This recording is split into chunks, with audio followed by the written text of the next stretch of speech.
پاره‌ها از کتاب نیکولای خانیکوف اندیشه ها راجع به تحقیق مردم ایران، دوشنبه، نشریات عرفان، سال 1992 میلادی. دلیل قاطع ترین فرق کلمه های تازی و تاجیک آن است که این هر دو هنوز در زمان اشکانیان و ساسانیان، یعنی تا تخت عرب های مسلمان، در استعمال بودند و چینیان اصطلاح اول را چون تاشی و اصطلاح دوم را به طور تیاچجی آوردند. ولی اگر کلمه تاجیک برای پارس ها چون صلیبی یا بنی صلیب برای عرب ها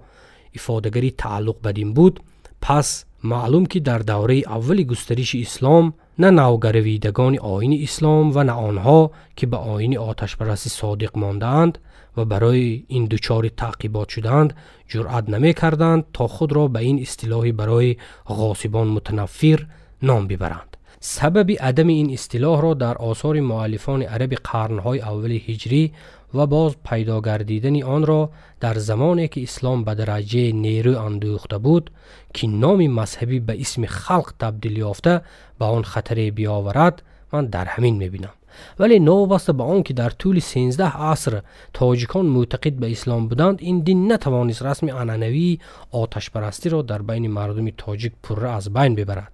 اینک گفته های بالا گمان میکنم اساس میدهند که به خلاصه زیرین بیاییم. کلمه تاجیک در ابتدا چون اصطلاح جامع اسمی نخستین آتش پرستان چی باختریان و چی دیگران ارزی وجود نموده بود، حالا با نام مردم شاخه ایرانی قطعی نظر از اسارت بسیار عصری بیگانگان و بربران زبان و بعضی آثار فرهنگ قدیمی خود را نگاه داشتند تبدیل یافته است.